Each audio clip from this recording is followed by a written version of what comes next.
Assalamualaikum warahmatullahi wabarakatuh. Alhamdulillah, wassalatu wassalamu ala rasulillah wa ala alihi wa sahbihi wa man walah. Amma ba'd. Qala rabbi shrah li sadri wa yassir li amri wahlul 'uqdatam min lisani yafqahu qawli. ولا حول ولا قوة إلا بالله العلي العظيم. Terutamanya marilah kita bersyukur kepada Allah kerana Allah Subhanahu wa taala masih memanjangkan usia kita. Malam ini dipertemukan oleh Allah. Mudah-mudahan keberadaan kita pada saat ini di antara ibadah yang diterima oleh Allah, yang dimuliakan ahli jawatan kuasa. Surah ini di atas usaha keras kalian untuk mengimarahkan rumah Allah. Didoakan ianya di antara ibadah yang akan beri saksi di hadapan Allah Subhanahu wa taala kelak. Seterusnya para hadirin yang dimuliakan, pada pertemuan lalu kita telah sama-sama berbicara mengenai beberapa etika ketika berdoa. Petikan daripada muka surat 359. Manakala kita juga telah berbicara tentang beberapa adab, teknik saat kita berdoa kepada Allah. Di antaranya, tak kala kita berdoa jangan kita bergapah-gapah dalam berdoa. Sebagai contoh, ya Allah, kau berikanlah kepadaku rezeki dengan segera. Ya Allah, kau berilah keuntungan ke atas perniagaanku segera. Boleh tak tuan-tuan kita doa gitu? Adakah bila kita lihat kepada permintaan kita tadi, ianya menjurus permintaan daripada seorang hamba kepada pencipta, ataupun ianya lebih kepada satu permintaan yang berunsur ugutan? Ya Allah, kau kurniakanlah kepadaku keuntungan segera. Tuan-tuan, itu minta ke tak? Ini melihat kepada apa yang pernah dibicarakan oleh pengarang. Jangan kita berdoa begitu. Yang mana kita berdoa kepada Allah, ya Allah, kau berikanlah keuntungan di atas perniagaanku. Itu tak ada masalah.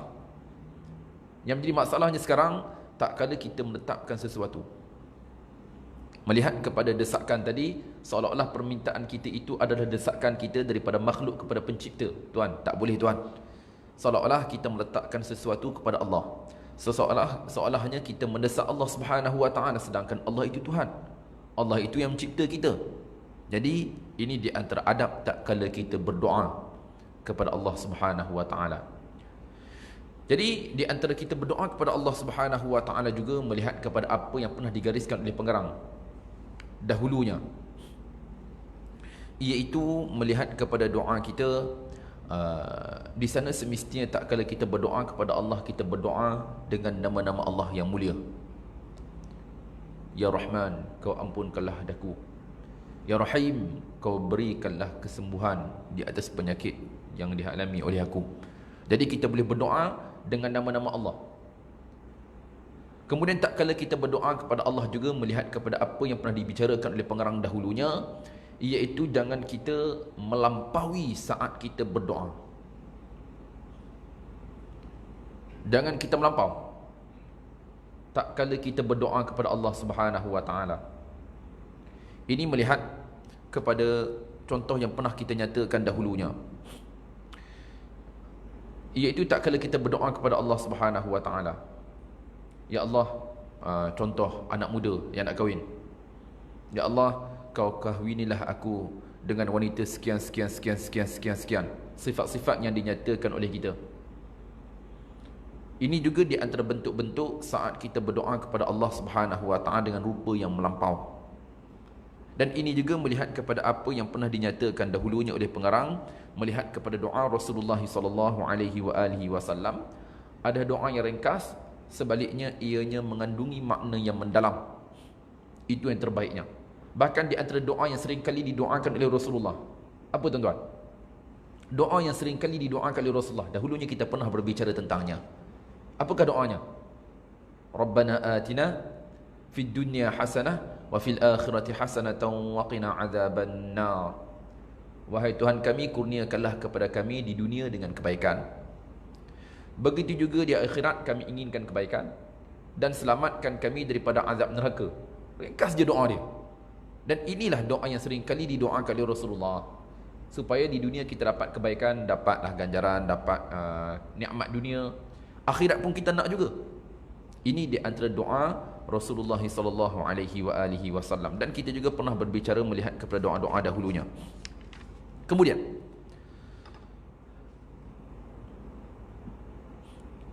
ini juga melihat kepada ancaman Rasulullah. Kita lihat Rasulullah pernah mengancam dalam hadis diriwayatkan oleh Imam Abu Daud dan juga Imam Ibnu Majah, muka surat 362. Ini sebagai renungan kita bersama sebelum kita meneruskan bicara kita. La yakunanna aqwamun min ummati ya'taduna fi at-tahuri wad-du'a. Sesungguhnya akan ada beberapa golongan dari umatku yang sangat berlebihan dalam bersuci dan berdoa. Ini ancaman daripada Rasulullah. Kelak akan muncul dari kalangan umat baginda saat mereka berlebihan dalam bersuci. Bersuci, kita sebagai contoh tuan-tuan, kita mandi wajib sebagai contohnya. Banyak mana kita guna air? Kita berwuduk, banyak mana air kita guna? Ini sebagai muhasabah kita bersama. Dan kadang kita buka pilih paip macam di tepi air terjun. Ini melihat kepada apa yang pernah dibicarakan oleh Rasulullah. Melampaui saat kita bersuci. Begitu juga melampaui saat kita berdoa. Itu pun melampau. Melihat kepada contoh-contoh yang kita nyatakan, ini di antara perkara yang ditegah kepada kita saat kita meminta kepada Allah. Dengan kita meminta seolah-olah Allah Subhanahu wa taala itu mesti beri punya kepada kita. Bahkan ada di antara unsur doa kita, ianya berbentuk ugutan. Jadi tuan-tuan, sebab itu saat kita berdoa, kita perlu faham apa yang kita doakan. Kita kena tahu ke? Yalah, kita nak minta kepada Allah, pastikan kita mengetahui. Ustaz, saya tak erti nak baca dalam bahasa Arab, tak erti nak berdoa dalam bahasa Arab. Tuan-tuan, adakah menjadi syarat berdoa dalam bahasa Arab? Syarat ke tak berdoa dalam bahasa Arab? Syarat ke tak? Tak. Bilakah menjadi syarat berdoa dalam bahasa Arab? Ketika mana solat dan ketika mana ianya dilafazkan. Ini kita pernah cerita dulu. Dalam solat, dan sekiranya kita ingin melafazkan dalam solat, tuan, wajib dalam bahasa Arab. Tak boleh dengan Jawa. Tak boleh tuan-tuan, kena dengan bahasa Arab. Wajib. Wajib ke? Ya, wajib. Sekiranya kita berdoa selain daripada bahasa Arab dan ianya dilafazkan dalam solat, batal ke tak solat kita? Batal.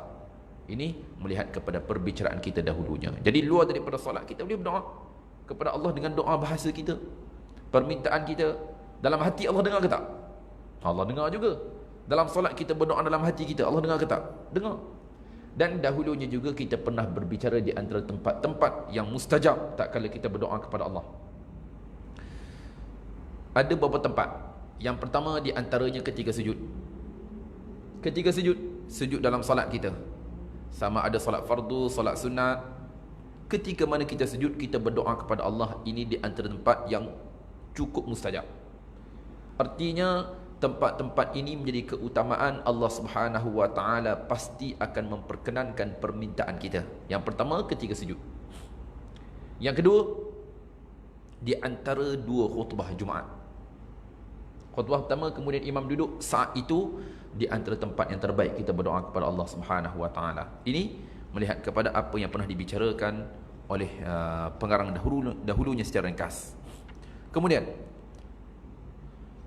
begitu juga di antara waktu. Ada waktu yang mustajab, muka surat 363. Ini sebagai renungan kita. Iaitu di antara waktunya 1/3 daripada akhir malam.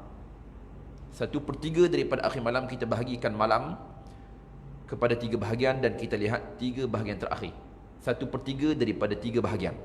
Yang terakhir, ini adalah waktu mustajab. Kemudian sambungan perbicaraan kita. Kita lihat pada muka surat 365. Muka surat 365.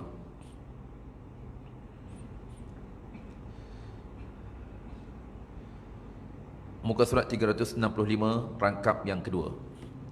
Termasuk dalam waktu utama, iaitu pada hari Arafah. Hari Arafah. Tak kala Allah memperhati semua manusia di padang Arafah, lalu dia berfirman, Ya malaikatun dhuru li'ibadi atawni syu'athan ghubran dhahina ushhidukum anni ghafartu lahum. Wahai malaikat, perhatilah para hamba-Ku ini. Mereka mendatangiku dengan baju yang kusut berdebu terkena sinaran matahari.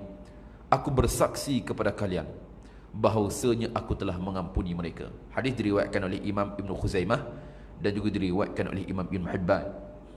Jadi hadis ini berbicara tak kala kita berada di padang Arafah. Padang Arafah berapa Zulhijjah, tuan-tuan? Saya yakin di sini ramai di kalangan tuan-tuan yang pernah mengerjakan ibadah haji. Padang Arafah berapa Zulhijjah? Wukuf di Arafah berapa Zulhijjah? Ya? Raya berapa raya? Raya berapa bulan? 10. Wukuf di Arafah? Ya, 9. Sehari sebelum itu. 9. Jadi pada ketika itu, saat kita wukuf di Arafah, Allah Subhanahu wa taala berfirman kepada para malaikat, lihatlah hamba-hamba-Ku. Mereka datang kepadaku dalam keadaan berkusut masai, berdebu dan terkena sinaran panas matahari. Yalah. Saat itu semua orang sama aja. Betul tak pakaian? Ada tak pakaian berbeza? Semua sama aja. Dalam keadaan tak mandinya, dalam keadaan busuknya, semua sama aja. Jadi di situ Allah Subhanahu wa taala berfirman kepada para malaikat, lihatlah hamba-hamba-Ku. Mereka datang kepadaku dalam keadaan kusut masai, berdebu di bawah sinaran panas matahari. Aku bersaksi kerana kalian bahawasanya aku telah mengampuni mereka. Ini di antara kelebihan yang dikurniakan.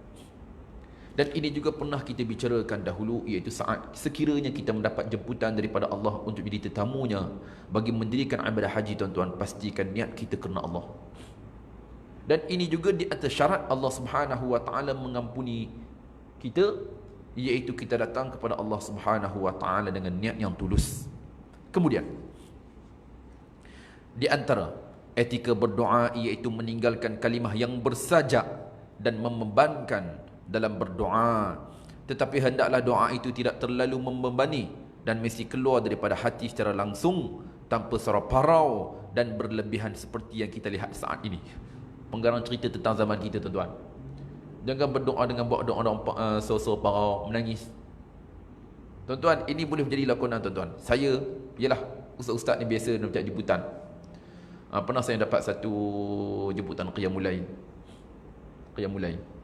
Jadi AJK Biro Dakwah maklumkan saya, ustaz, kalau boleh nanti ustaz Qiyamul Lail ustaz buat sedih-sedih sikit. Syarat, tuan-tuan. Syarat. Saya pun kata semula, saya tak erti buat orang sedih, buat orang marah saya erti. Orang sedih saya tak erti. Kita ni kan pelakon, tuan-tuan. Kenapa? Sebab itu bukan ajaran Islam. Bukan cara Islam. Bila kita berdoa, kita buat pergi menangis semua. Tuan-tuan, apakah kesannya? Semua orang menangis, adakah keinsafan itu dapat meresap ke dalam hati? Ketiga tu je. Jadi ini bukan cara kita. Ini bukan cara yang diteraskan oleh baginda alaihi salatu wassalam. Sebaliknya, saat kita berdoa kepada Allah, pastikan kita memahami apa yang kita doakan. Jadi kata pengarang tadi, pengarang menegur kita lah, zaman kita hari ini. Betul tak, tuan-tuan? Zaman kita berada pada zaman itu, iaitu saat kita berdoa kepada Allah, kita buat doa suara sedih apa semua, bagi menangis apa jemaah. Ini melihat kepada apa yang saya bicarakan tadi, dan ini adalah pengalaman sendiri, tuan-tuan. Pengalaman sendiri, tuan-tuan. Betul. Sebab tu kalau tuan-tuan jumpa saya tengok saya menangis, tu makna dia saya tengah berlakon itu, tuan-tuan.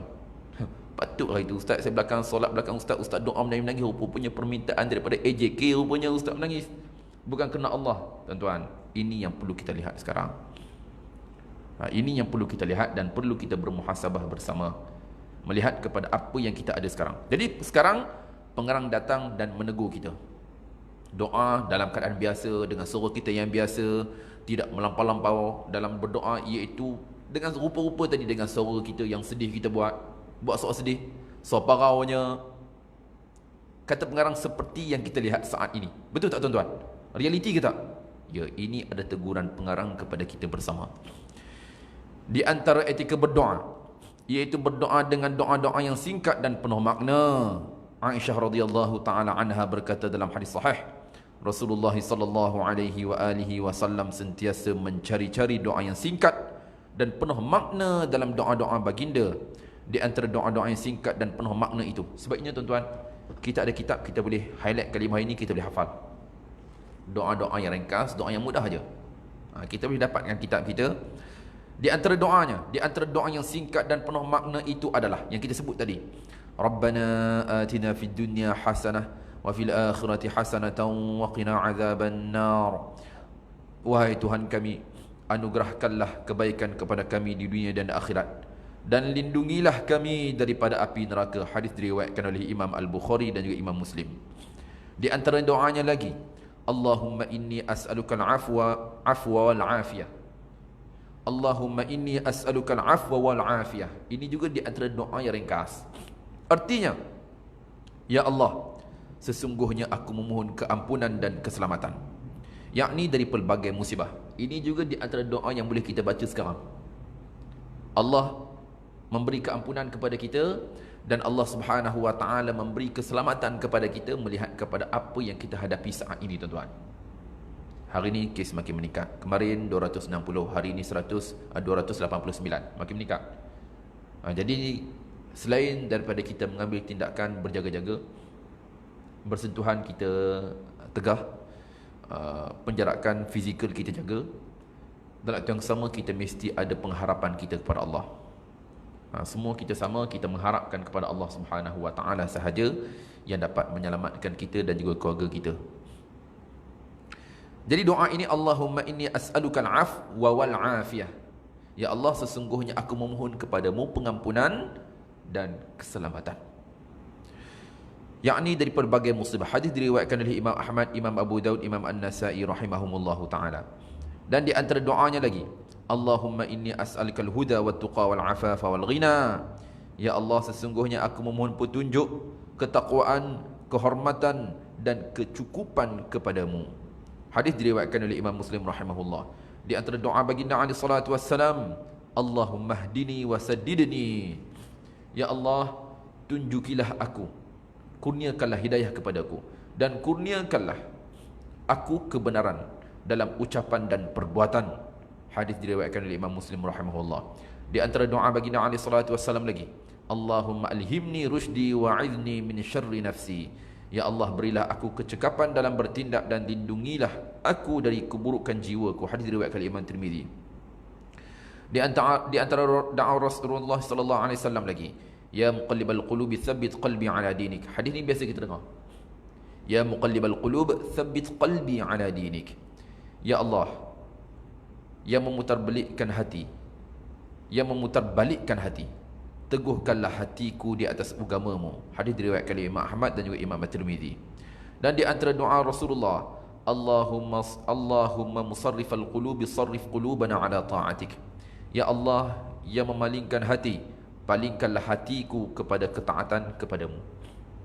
Hadis diriwayatkan oleh Imam Muslim. Ini di antara doa-doa popular yang biasa kita dengar. Jadi secara ringkasnya, doa-doa di atas ada doa yang ringkas, doa pendek je. Manakala inilah doa yang sering kali dibaca oleh baginda alaihi salatu wassalam, kata pengarang. Dan masih banyak lagi doa-doa lain yang terdapat dalam sunnah Rasulullah sallallahu alaihi wasallam. Di antara etika berdoa, iaitu menggunakan suara yang lembut dan perlahan. Di antara etika berdoa lagi, kata pengarang tadi, saat kita berdoa jangan kita menggunakan suara yang garau, suara yang terlalu tinggi saat kita berdoa kepada Allah, dan bukan dengan suara yang dibuat-buat. Sebaliknya, kita berdoa kepada Allah dengan suara yang lembut dan perlahan. Allah Subhanahu wa taala berfirman, ud'u rabbakum tadarruan wa khufyatan innahu la yuhibbul mu'tadin. Berdoalah kepada Tuhanmu dengan merendah diri dan suara lembut. Suara yang lembut, suara yang slow, suara yang biasa saat kita berdoa kepada Allah. Sesungguhnya Allah tidak menyukai orang-orang yang melampaui batas, yakni maksudnya melampaui batas tentang diminta, tentang yang diminta dan cara meminta. Surah Al-A'raf ayat 55. Jadi melihat kepada doa-doa di atas, sebaliknya Allah Subhanahu wa taala menerangkan kepada kita cara kita berdoa kepada Allah dengan suara yang lembut, suara yang perlahan, tidak terlalu tinggi suara kita. Tak kala kita berdoa kepada Allah, suara yang rendah dan suara yang lembut. Kemudian C, kata pengarang, doa para nabi. Jadi malam ini kita banyak berbicara tentang doa, tuan-tuan. Sebab tu sekiranya kita ada kitab, kita boleh gariskan doa-doa ini dan kita boleh hafal, dan kita boleh membaca mengenai doa-doa ini. Kemudian kata pengarang, doa para Nabi. Kenapa pengarang masuk berbicara kepada kita doa para Nabi? Tuan-tuan, manakala doa-doa yang akan digariskan oleh pengarang, yang mana doanya datang daripada Al-Quran. Maaf saya sebut dalam bab ini tuan-tuan. Hari ini kebanyakan kita beramal dengan doa. Tuan Haji ambil mana doa ni? Ustaz, doa ni Ustaz daripada Syekh sekian. Okey tuan, kita beri gambaran. Doa pertama daripada doa sekian. Doa yang kedua daripada Rasulullah dan juga daripada Al-Quran. Yang mana pilihan kita untuk beramal tuan-tuan? Yang pertama ataupun yang kedua? Yang pertama ataupun yang kedua tuan-tuan? Jangan kita kata yang pertama. Ustaz tak boleh ke? Tak ada masalah tuan. Tetapi di sana ada yang lebih menjadi keutamaan. Kita boleh hafal doa daripada seorang individu. Takkanlah doa yang telah dinyatakan oleh baginda alaihi salatu wassalam kita boleh hafal. Jadi ini sebagai muhasabah kita bersama. Yang kadang kita excited, kita ambil doa-doa daripada individu-individu tertentu, sedangkan doa yang diterangkan oleh Rasulullah pun tak sempat lagi kita khatam. Betul tak tuan-tuan? Doa Rasulullah banyak tuan-tuan, baik daripada Al-Quran dan juga sunnah Rasulullah cukup banyak. Itu pun tak sempat kita amal, tiba-tiba kita boleh amal dengan amalan yang lain. Bukan seperti mana apa yang dinyatakan oleh Rasulullah. Salah ke Ustaz? Tak salah. Sebaliknya kita berbicara tentang keutamaan tak kala kita berdoa kepada Allah Subhanahu wa taala. Jadi sekarang pengarang menggadiskan kepada kita tuan-tuan, ini doa petikan daripada Al-Quran. Kita boleh beramal sebab doa ini doa yang didoakan oleh para nabi terdahulu, dan doa ini dirakamkan di dalam Al-Quran. Hebat ke tak tuan-tuan? Semestinya hebat Ustaz. Nabi yang berdoa bukan orang biasa, kemudian ianya dirakamkan pula dalam kitab suci kita. Saya tidak langsung, doa ini adalah doa yang cukup luar biasa. Kita lihat kata pengarang, doa para Nabi. Nabi Nuh alaihi salatu wassalam berdoa, petikan daripada surah Nuh ayat 28.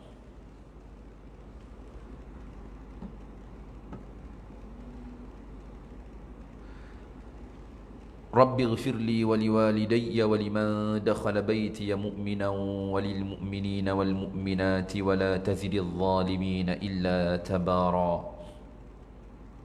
Kita dah hafal, kita boleh amal dengan doa ini tuan-tuan. Apakah artinya?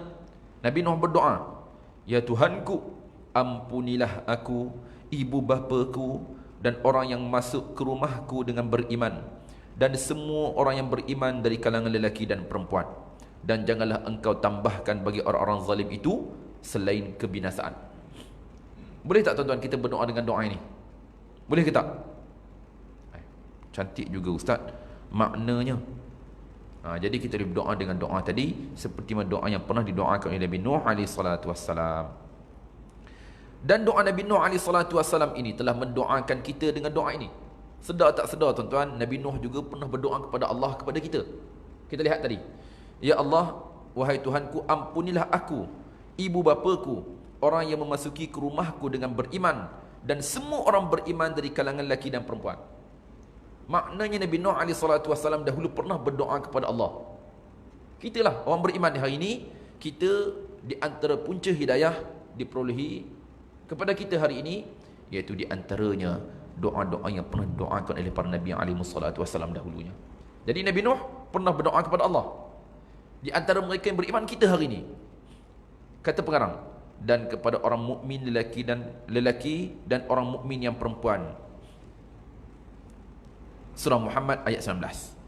Kemudian Nabi Ibrahim AS juga mempunyai doa yang sangat banyak di dalam Al-Quran. Beliau telah mendoakan kita, para penduduk jazirah ini, para pemilik buah-buahan dan sayur-sayuran, para pemilik taman dan tumbuh-tumbuhan yang rendang, para pemilik istana dan para pemilik padang pasir. Sebelum itu kita belum lagi memperolehi air pokok dan juga tidak memiliki kebun dan taman. Pengarang orang Arab, jadi dia berbicara tentang tanah Arab. Tetapi kita hanya memiliki padang pasir yang gersang, panas lagi tandus, sama sekali tidak ada naungan yang rendang. Rendang ke rendang tuan-tuan? Ustaz jangan beraplau Ustaz. Rendang Ustaz, bukan rendang. Ustaz ni lapar, memang betul tuan-tuan lapar. Okey. Sama sekali tidak ada naungan yang rendang, tidak ada air yang dingin, dan tidak ada sesuatu apapun. Sekarang pengarang masuk berbicara tentang tanah Arab dahulunya. Tanah yang kering kontang, tumbuh-tumbuhan pun tak ada. Kita bayangkan kota Mekah tuan-tuan. Sebab Kaabah Al-Musharrafah dahulunya pernah didirikan oleh Nabi Ibrahim AS. Dan kita sedia maklumi, saat Nabi Ibrahim meninggalkan anak dan juga isterinya di situ. Saat Nabi Ibrahim meninggalkan isterinya dan juga anak lelakinya, 2 beranak je, ditinggalkan di kota Mekah. Sedangkan pada saat itu tidak ada seorang pun yang mendiami tanah gersang itu, tidak ada tumbuhan yang wujud pada ketika itu. Di situ, di antara doanya kita lihat, Rabbana inni askantu min dhurriyyati biwadin ghairi dhi dhar'in 'inda baitikal muharram Rabbana liyuqimus salata faj'al af'idatan minan nasi tahwi ilaihim warzuqhum minas thamarati la'allahum yashkurun. Wahai Tuhan kami, sesungguhnya aku telah menempatkan sebahagian keturunanku di lembah yang tidak mempunyai tanaman berdekatan rumah Engkau, yakni Baitullah yang dihormatinya Tuhan kami. Yakni yang demikian itu agar mereka mendirikan sembahyang, maka jadikanlah hati sebahagian manusia cenderung kepada mereka, dan beri rezekilah mereka daripada buah-buahan, mudah-mudahan mereka bersyukur. Surah Ibrahim ayat 37. Jadi tuan-tuan boleh tanda sikit, Surah Ibrahim ayat 37. Ini berbicara tentang doa Nabi Ibrahim AS, yang mana dia pernah berdoa kepada Allah. Ketika itu Mekah ada tanah tandus. Dia berdoa supaya Allah Subhanahu wa taala menumbuhkan tumbuh-tumbuhan. Hari ini kalau kita pergi ke Mekah tuan-tuan, ada tak tumbuh-tumbuhan? Ada tak tumbuh-tumbuhan? Adalah ustaz, tak banyak macam tempat kita lah. Adalah sikit. Dahulunya pada awalnya tidak ada. Jadi ini di antara doanya. Maka Allah Subhanahu wa taala pun mengabulkan doanya untuk ribuan tahun kemudian. Nabi Ibrahim AS juga berdoa, Rabbi ja'alni muqimas salati wa min dhurriyyati Rabbana wa taqabbal du'a. Surah Ibrahim ayat 40. Kita boleh highlight ayat ini tuan-tuan dan kita boleh hafal. Artinya, wahai Tuhanku, jadikanlah aku dan anak cucuku orang-orang yang tetap mendirikan salat sembahyang. Wahai Tuhan kami, perkenankanlah doaku. Surah Ibrahim ayat 40. Ini kita boleh amalkan tak tuan-tuan doa ini? Kita boleh, sebab doa ini berbicara tentang salat dan juga zuriat keturunan kita. Kemudian kita memohon kepada Allah supaya Allah Subhanahu wa taala memperkenankan permintaan kita. Sedangkan Nabi Musa AS, kisahnya sangat menakjubkan. Baginda adalah seorang yang sangat berani dan pantang menyerah kalah. Tidak ada yang boleh hidup aman damai dengan kaum Yahudi kecuali baginda. Mereka dahulu membayangkan rupanya di air yang dingin, sehingga apabila dia tidak ada di sisi mereka, mereka menyembah patung anak lembu. Allah Subhanahu wa taala mengutusnya kepada Firaun, lalu baginda mengatakan, Rabbi syrah li sadri wa yassir li amri. Apa makna ni tuan-tuan? Kenapa pengarang cerita tentang Nabi Musa? Kata pengarang, Nabi Musa AS adalah seorang Nabi yang kuat. Kita tahu pengisahannya dirakamkan petikan daripada suratul Qasas juzuk 20. Nabi Musa AS tuan-tuan, dalam cerita itu saya ringkasnya, fawakazahu Musa faqada alaih. Ceritanya tak kala Nabi Musa AS masuk ke sebuah bandar. Masuk-masuk, tengok-tengok pergaduhan yang berlaku di antara 2 orang manusia. Seorang daripada Qibti, bangsa Qibti, Fir'aun daripada bangsa Qibti, manakala seorang lagi dari kalangan Bani Israel, bangsa dia. Apa yang dilakukan oleh Nabi Musa AS? Fawakazahu Musa faqada alaih. Maka Nabi Musa lempang dia, pukul dia. Dengan sekali pukulan sahaja, maka terus dia mati. Mati tuan-tuan, pukul sekali. Ini berbicara tentang kekuatan yang ada pada Nabi Musa. Jadi Nabi Musa AS Nabi yang gagah, kuat. Bahkan kesemua para Nabi tuan-tuan, secara umumnya kesemua mereka dikurniakan oleh Allah dengan kekuatan yang hebat. Nabi Muhammad Nabi Muhammad SAW tidak pernah tewas pertempuran satu lawan satu. Tak nak kalah tuan-tuan.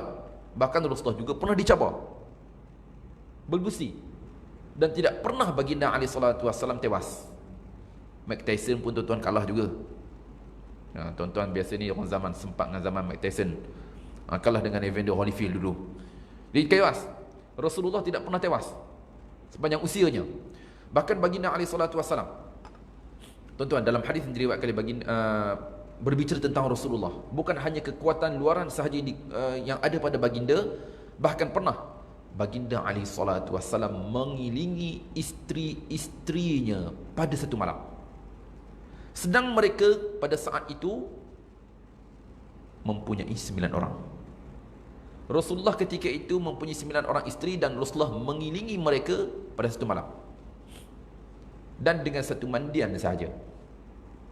Tuan-tuan, ini bukan berbicara tentang keaiban yang ada pada Rasulullah. Tak, sebaliknya ini adalah kelebihan yang ada pada baginda. Rasulullah seorang Nabi yang cukup kuat, luaran dan juga dalaman, yang mana pernah Rasulullah bersama dengan isteri-isterinya, lepas seorang-seorang. Orang pertama, 2, 3, 4, 5, 6, 7, 9 orang. Satu malam saja. Tuan-tuan, ini berbicara tentang kekuatan yang ada pada Rasulullah. Bahkan para sahabat berbicara, apa kata mereka? Bahkan kami, apabila kami berbicara, sesungguhnya seolah-olah kekuatan yang dikurniakan kepada Rasulullah menyamai 30 orang lelaki. Kunna natahaddatsu annahu yu'ta quwwata 30 rajulan. Bahkan kami dahulunya bila kami sembang sesama kami, Rasulullah ni macam dikurniakan kekuatan seorang dia je, sama 30 orang. Ini saat kita berbicara tentang kekuatan yang ada pada Rasulullah sallallahu alaihi wasallam.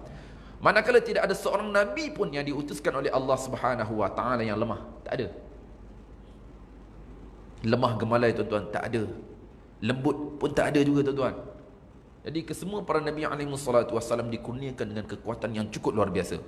Kembali kita berbicara tentang pengisahan ini, yang mana Nabi Musa alaihi salatu wasallam dikurniakan kepada Allah dengan kurniaan yang pelbagai.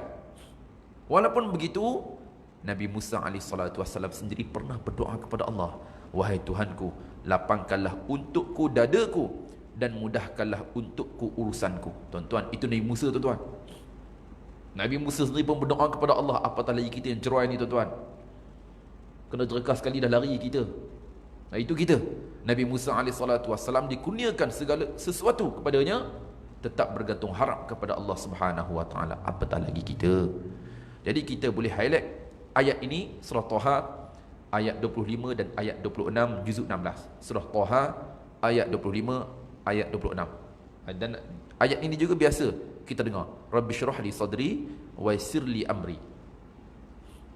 Maka Allah Subhanahu wa taala menjawab. Nabi Musa berdoa kepada Allah, Allah jawab.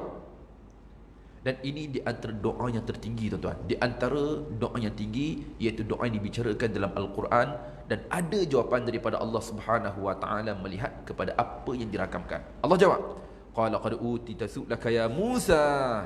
Artinya Allah berfirman, sesungguhnya telah diperkenankan permintaanmu wahai Musa. Surah Taha ayat 36. Dia minta kepada Allah, Allah perkenankan. Sebab itu, tuan-tuan, di sini di antara doa-doa yang baik kita amalkan, melihat apa yang telah digariskan. Kemudian para ahli tafsir mengatakan, Allah Subhanahu wa taala mengatakan su'laka, permintaanmu, dan tidak mengatakan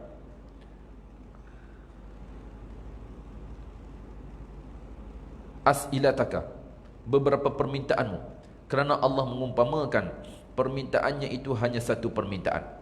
Dan ini adalah salah satu bentuk daripada kedermawan Allah Subhanahu wa taala. Tuan-tuan, kata pengarang, Nabi Musa alaihi salatu wasallam banyak dia meminta kepada Allah. Dia banyak meminta kepada Allah Subhanahu wa taala segala permintaan. Tetapi Allah Subhanahu wa taala menjawab kepadanya, sesungguhnya kami telah memberikan, telah dikurniakan. Kita lihat pada ayat tadi, qala qad utita su'laka ya Musa. Allah berfirman, sesungguhnya telah diperkenankan permintaanmu. Padahal Nabi Musa meminta segala permintaan, permintaan demi permintaan. Sebaliknya Allah hanya membalas permintaanmu. Makna apa, tuan-tuan? Kata pengarang, para mufassirin menyatakan, iaitu tak kala Allah menjawab pada ayat tadi, ini menunjukkan atas pemurahnya Allah. Saat pemurahnya Allah Subhanahu wa taala melihat apa yang diminta oleh Nabi Musa alaihi salatu wasallam kepadanya. Terus kita pergi rangkap yang kedua, muka surat 368. Adapun Nabi Musa, Nabi Yunus AS mempunyai kisah tentang doa ini. Tak kala Yunus AS marah terhadap kaumnya, lalu baginda keluar dengan menaiki kapal, maka ikan paus pun menelannya. Seperti dalam kisah yang sangat masyhur, Yunus AS mengatakan, La ilaha illa anta subhanaka inni kuntu minadh zalimin. Kita berlaluan terlebih dahulu untuk azan insya-Allah.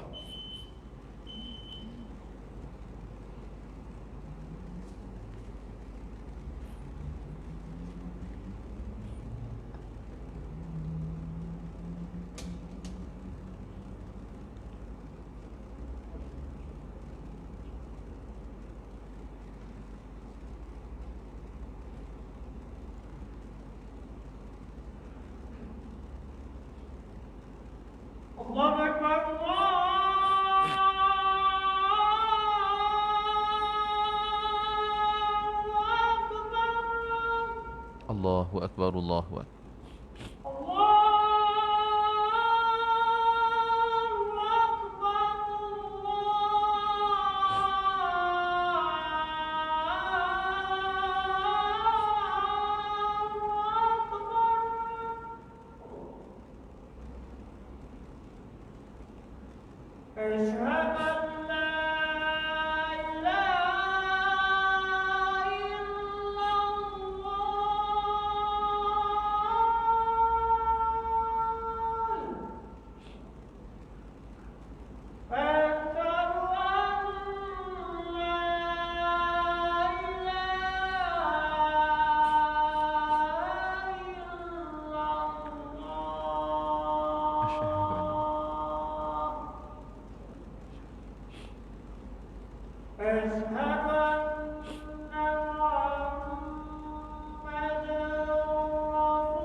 لا حول ولا قوة إلا بالله العظيم.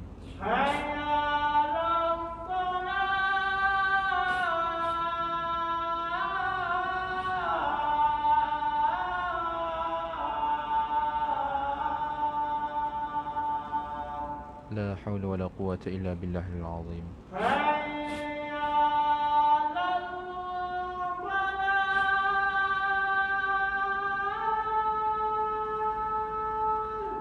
لا حول ولا قوة إلا بالله.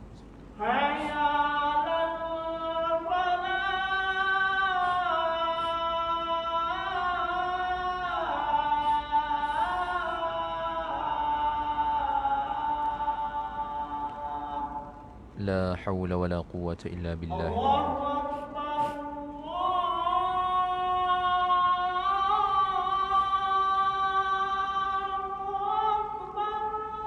الله أكبر، الله أكبر.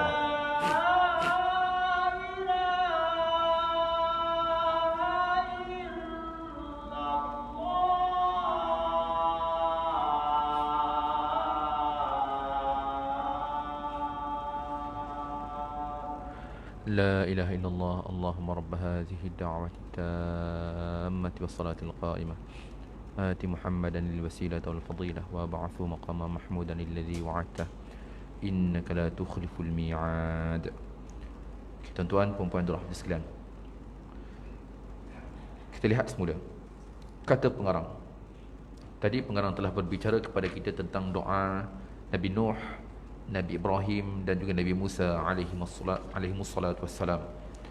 Sekarang pengarang masuk berbicara kepada kita tentang doa Nabi Yunus.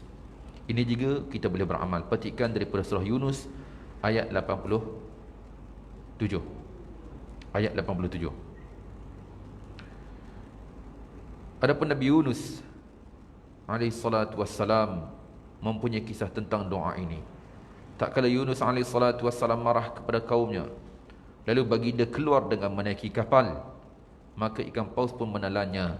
Seperti dalam kisah yang sangat masyhur, Yunus alaihissalatu wassalam berkata, La ilaha illa anta subhanaka inni kuntu minadh zalimin. Tidak ada Tuhan selain Engkau, Maha suci Engkau, sesungguhnya aku ada termasuk di kalangan orang-orang yang zalim. Ini tuan-tuan di antara doa yang cukup baik.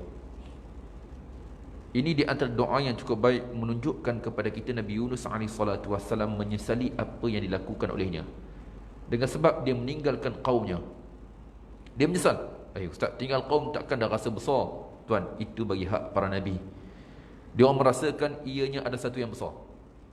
Sebab sepatutnya dia bersama dengan kaum dia, tetap konsisten bersama dengan mereka dan menyampaikan dakwahnya. Sekarang dia membawa dirinya. Jadi ini di antara doa Nabi Yunus alaihissalatu wassalam. Bahkan bila kita baca ayat ini menunjukkan doa ini dibaca oleh Nabi Yunus tak kala ditelan oleh ikan paus. Jadi ini juga boleh kita amalkan dalam kehidupan kita. La ilaha illa anta subhanaka inni kuntu minadh zalimin. Tidak ada Tuhan melainkan Engkau, Maha sucimu, sesungguhnya aku di kalangan orang-orang yang zalim. Bukan nak kata dia melakukan kezaliman apa yang dia buat, tak. Ini sebagai satu bentuk penyesalan yang dilakukan olehnya. Bentuk penyesalan, rendah dirinya Nabi Yunus alaihissalatu wassalam ketika mana berdoa kepada Allah. Kita boleh amalkan. Ini pengesahan tuan-tuan. Sebab surah Yunus, mungkin kita lihat petikan daripada surah. Saya lihat petikan daripada surah ni. Sebab sini pengarang kata pada ayat 87.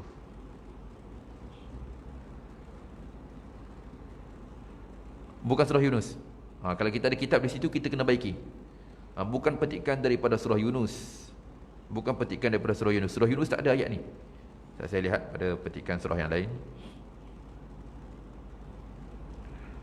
Setahu saya surah Anbiya. Saya akan tengok.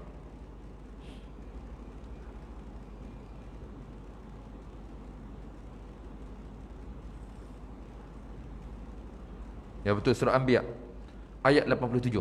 Kita tukar di situ, kita baiki. Bukan surah Yunus, surah Al-Anbiya ayat 87. Surah Al-Anbiya ayat 87, juzuk 17. La ilaha illa anta subhanaka inni kuntu minadh zalimin. Sambil kita drive, kita bangun tidur, dalam sujud kita, kita berdoa kepada Allah, kita bertambah sikit pada doa kita. Ini di antara doa-doa yang baik tak kala kita berdoa kepada Allah Subhanahu wa taala. Jadi tuan-tuan, perempuan dan sekalian, sekadar itu sahaja yang sempat kita kongsi pada malam ini. Sebelum kita berpisah, di sini terdapat beberapa faedah yang dapat kita simpulkan hasil daripada awal bicara kita, iaitu yang pertama, tak kala kita berdoa kepada Allah Subhanahu wa taala, pastikan doa kita adalah doa yang berunsur permintaan, bukan desakan. Ini melihat kepada apa yang sempat kita bicarakan tadi. Pastikan doa kita bererti permintaan, bukan desakan. Ingat, kita sedang meminta kepada Allah Subhanahu wa taala. Tuan-tuan, sebagai contoh, saya dah tanya kepada Tuan Haji. Tuan Haji, ada 5,000 tak? Kalau boleh saya nak sekarang. Tuan Haji kena beri juga kepada saya. Tuan-tuan, rasa tuan bagi ke tak pada saya? Bagi ke tak? Kau ajar betul ustaz ni. Nak minta ke nak memerah sujud? Bahasa tu menunjukkan apa yang dapat kita faham. Jadi kita kena faham yang pertama. Jadi pastikan permintaan kita adalah permintaan, bukan bererti ugutan. Melihat kepada makna. Yang kedua, yang dapat kita ambil hasil daripada perbicaraan kita malam ini, iaitu saat kita berdoa kepada Allah Subhanahu wa taala, pastikan kita berdoa dengan apa yang ada pada kita. Kita berdoa dengan jadi diri kita, bukan kita berdoa jadi orang lain. Tapi ustaz, doa Imam Mekah sedap ustaz, kita pun buat suara macam dia. Kita pun buat macam dia juga cara kita berdoa. Tuan, maaf tuan, saat kita berdoa kepada Allah, pastikan kita berdoa dengan diri kita, bukan kita berdoa dengan diri orang. Kita hafal doa yang dia baca. Tak boleh ke? Boleh tuan, tapi pastikan suaranya suara kita. Tapi dia menangis ustaz ketika doa, saya pun nak menangis juga. Tuan, itu bukan cara dia. Ini melihat kepada apa yang dibicarakan tadi oleh pengarang, hafizahullah ta'ala. Faedah ketiga yang dapat kita ambil hasil daripada perbicaraan kita, iaitu di dalam Al-Quran terdapat pelbagai doa-doa yang pernah dibaca oleh para Nabi SAW dahulunya. Dan juga terdapat doa yang pelbagai pernah dibaca oleh Rasulullah. Itu pun tak sempat untuk kita amal.